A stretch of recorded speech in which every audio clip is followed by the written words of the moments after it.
그 용수 스님의 이제 제2의 붓다라는 용수 스님의 중간학으로 이제 김성철 교수님께서 학위를 하셨는데요. 용수의 중간학과 이제 아비달마의 가장 큰 차이는 무엇입니까?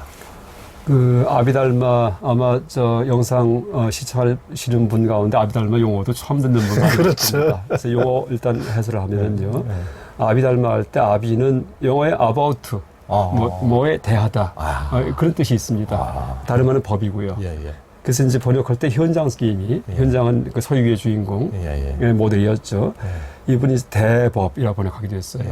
그래서 이 풀어서 얘기한다면은 그러니까 법에 대한 체계적인 해석이 아비달마입니다. 다시 말해 부처님의 가르침에 대한 체계적인 해석이에요.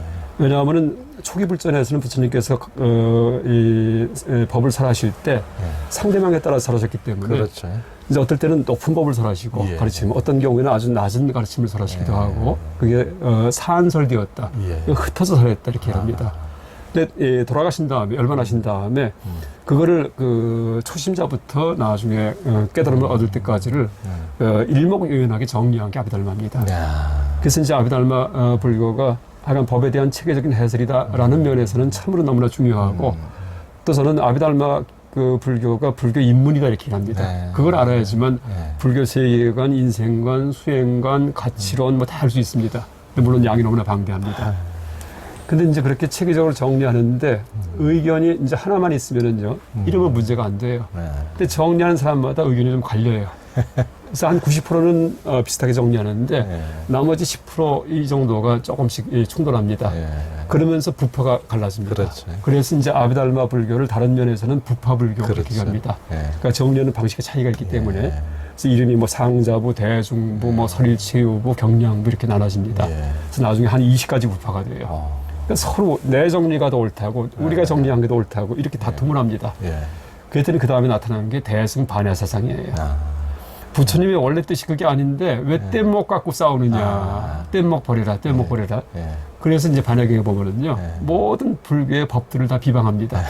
무고신멸도, 무아니미설신이 없다예요. 무슨 얘기냐 하면은 이 법에 의해서, 법이 이제 부처님 가르침인데 법에 의해서 그 거친 강물을 이제 건너옵니다. 법의 뗏목을 타고서 뗏목을 타고 왔는데 거기서 안 내리고 이 뗏목이 옳다 저 뗏목이 옳다고 앉아 있습니다. 그랬더니 이 피안의 언덕, 열반의 언덕에는 그런 뗏목이 없다. 이제 그런 법들이 없다. 그래서 공중 무수상행식, 그러니까 공에는 수상행식도 없고 아니비설도 없고 아무것도 없다 하면서 제발 뗏목 버리고서 올라와라 하는 게 바로 이 반야경입니다.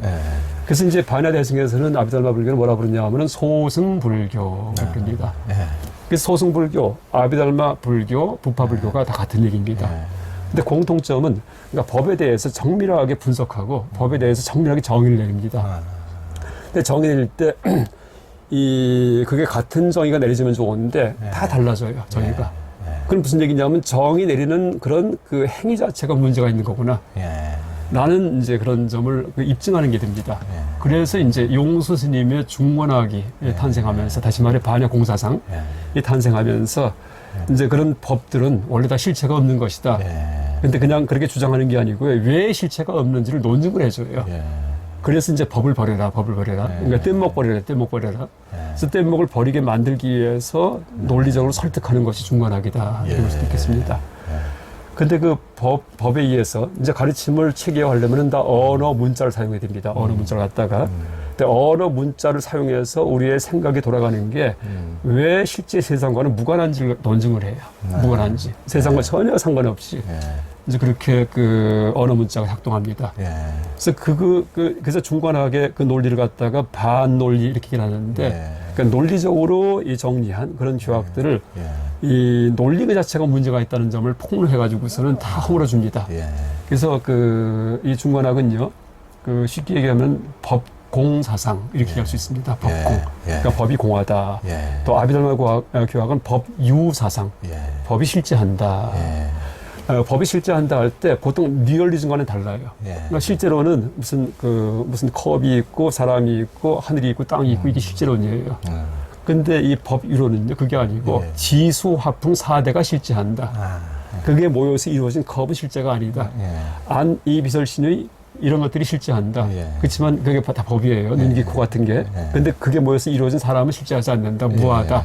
또 오는 실제한다. 색, 수, 상형식. 근데 그거 모여서 이루어진 사람은 실제하지 않는다. 그래서 무화론입니다. 그래서 법유론하고 실존하고는 다르다. 이제 이것도 알아야 되는데 근데 법유론의 법조차도 실제가 아니다라고 얘기하는 게 바로 이 중관학의 공사상이다. 이렇게 하면 되겠습니다. 그래서 이제 그럼 왜 실제하지 않느냐 할 때 가장 쉬운 예가 큰 방, 작은 방 예예요. 우리가 크다, 작다 이런 말을 쓰고 살아요. 그렇죠. 크다, 작다. 이게 다 법이에요. 그렇죠. 큰, 작음. 그렇죠. 근데 어떤 방에 처음 들어가니까 방이 커요.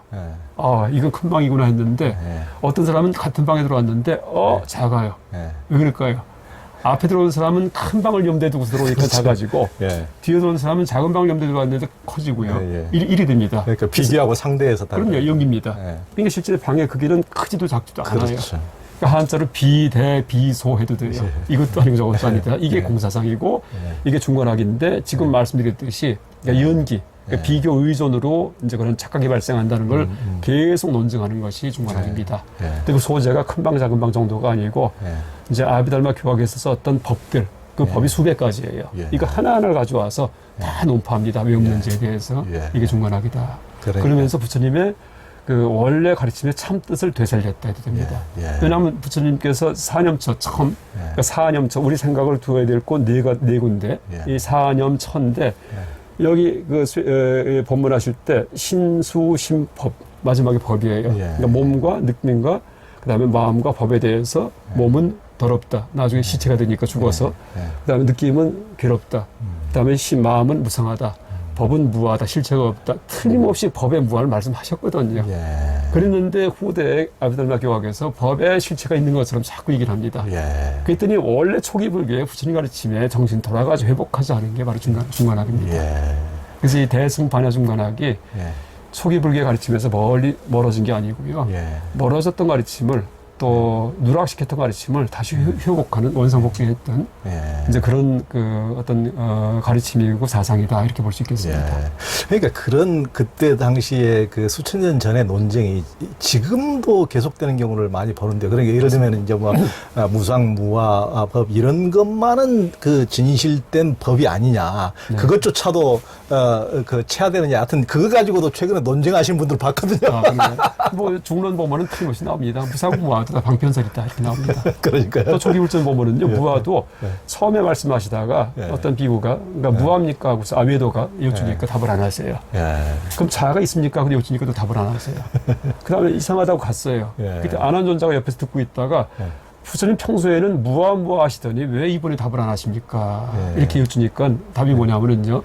내가 저 사람한테 무화라고 하면은 단견에 빠지고 허무주의.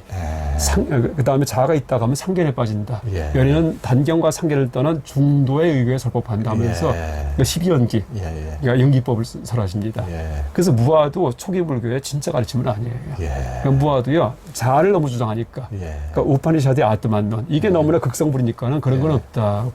그거조차 다 무상하다. 이러려고 이제 가르치신 건데, 나중에 그 가르침의 어떤 도구적 성격, 이걸 망각하고서 도구만 줄 알고 무화구나 하고서 그다음에 그걸 주장하니까 그때는 답을 또 안 하십니다. 그게 선수가 똑같아요. 그렇죠. 그러니까 아트만론 있으면 무화 틀렸다. 그래서 제가 항상 얘기할 때 불교의 무자는 없을 무자가 아니고 틀렸다 무자다 이렇게 얘기합니다. 그러는 예리한 맞아요. 그랬다가 또 무화에 이제 집착하면은요 무화도 아니다 이렇게 그러니까 그렇습니다. 제대로 쾅쾅 치는 이게 그럼요 선수가 똑같으십니다. 맞습니다. 우리가 이제 중관학 얘기를 지금 이제 하고 있는데 어두운 밤에 이제 뱀을 발견하면은 유식파와 중간파가 이제 상당히 이제 관점의 차이를 보인다고 하는데요. 어떻게 달리 봅니까? 그게 이제 아마 저 어두운 밤에 그 뱀으로 착각된 새끼줄을 봤을 때 뱀이구나 하고 놀랍니다. 근데 실제 보니까 새끼줄입니다. 근데 그 비유를 가지고서 무르띠라는 그 인도의 그 현대학자가 그 유식학과 이제 베단타라고 해서 힌두 사상입니다. 베단타하고 중관하고 3절 비교합니다. 그래서 이 유식학일 경우에는 이제 유식 오직 식만 있다 문자 그대로 이렇게 말을 하기 때문에 그렇게 착각된 뱀이 실제고, 근데 새끼줄은 가상이다. 예. 이렇게 생각한다고 무리들가 평을 합니다. 베단타는 이제 그렇게 그 뱀으로 착각된 것은 거짓이고, 예. 실제는 새끼줄이다. 이게 브라만이다. 오직 예. 브라만뿐이다. 이렇게 얘기를 합니다. 예. 근데 이제 그분의 생각일 뿐이고, 예. 근데 원래 그 새끼줄과 뱀의 비유는요, 그 유식학에서 그 모든 이 존재의 자성을 그러니까 세 가지로 나누는데 그 세 가지 자성을 소개할 때 그 비율 둡니다. 그러니까 자성이 뭐냐면 실체거든요. 예. 근데 보통 전문 용어지만은 변계 소집성, 의탁일성, 원성실성 이렇게 얘기합니다. 그러니까 모든 사물은 그 세 측면이 있다는 얘기예요. 예. 근데 이 세 측면은 이제 무엇과 대비할 수 있냐면은 그러니까 중관학에서 얘기하는 그러니까 예. 공사성에서 얘기하는 진속 이재하고 대비가 됩니다. 예. 그러니까 중관학은 진재, 참된 진리이기 때문에 예. 공하다는 거, 아무것도 없다는 거, 이게 참된 진리고요. 속재는 세속적 그런 진리이기 때문에 뭐가 있다는 거, 분별적 진리입니다. 예. 이 두 개만 얘기했는데 예. 유식학에서는 그 두 개만 가지고는 세상을 다 해석 못한다 하면서 하나를 더 도입을 해요. 이게 가운데 들어가는 의탁이성입니다. 그러니까 다른 것에 의존해서 발생하는 그런 자성 이렇게 얘기를 합니다. 이게 연기성이에요, 연기성. 예. 그래서 이제 원성실성은요, 둥그런 자 쓰지만은, 실성, 참된 무슨 성품이다 이렇게 얘기를 하지만은, 이제 원성실성이라고 쓰는데 이 뜻이 뭐냐면요, 완전히 해결된 자성이라는 뜻입니다. 그러니까 범어로 빠린 이스반나 스바브하바 이렇게 얘기를 하는데 번역하면은요, 완전히 해결된 자성. 이게 바로 진재예요, 공성. 그러니까 사물의 끝장까지 가면은요, 예. 공을 만납니다. 예, 예. 끝장까지 가면 어떤 사물이든지 간에. 예. 그러니까 변계 소집성은 두루 개탁, 두루 분별된 자성이라는 뜻이에요. 이게 속재예요. 예. 그러니까 속재에 해당하는 게 원설실성이고, 속재에 해당하는 게 변계 소집성이고요. 진재에 해당하는 게 원설실성인데, 유식학에서는 그 두 가지만 가지고는 이제 이 사람을 이 불교를 체득하게 하기 어렵다 하면서 의탁이성을 도입하는데 의탁이성이요, 연기한 법의 세계예요. 그게 뭐 아리아식, 만화식, 무슨 온갖 법들 이름이 거기에 나옵니다. 이게 원래 있는 게 아니고 의존적으로 발생한다. 그래서 유식학의 교리 전체가 다 의탁이성의 법에 대한 얘기입니다. 그래서 이제 이렇게 세 가지 그러니까 자성을 얘기할 때 이제 이 뱀이라는 착각은요, 그러니까 밤에 새끼줄을 보고서는 뱀이다 할 경우 이건 변계 소집성이에요. 그러니까 분별된 거, 착각된 거. 근데 보니까는 이제 원래 실제 그거는 새끼줄이에요. 이게 의탁이성이에요. 새끼줄이구나 하고 알았습니다. 근데 새끼줄도 원래 분석해 보니까요, 그냥 지푸라기예요. 이게 원성실성이에요. 그 새끼줄도 나중에 꼬니까 사람들이 말을 그렇게 붙인 거지, 원래는 지푸라기입니다. 원래는요. 그래서 그렇게 이제 세 가지를 대비시킵니다. 근데 중관학과 같은 경우에는 진재를 갖다 이제 지향하기 때문에 약간 새끼줄과 뱀이다, 실체가 없다 하면서 원성실성, 다시 말해 다 지푸라기일 뿐이다라고 얘기를 하는데, 그게 비유긴 비유지만은 실제 의미는요, 다 공하다라고 그렇게 얘기를 합니다.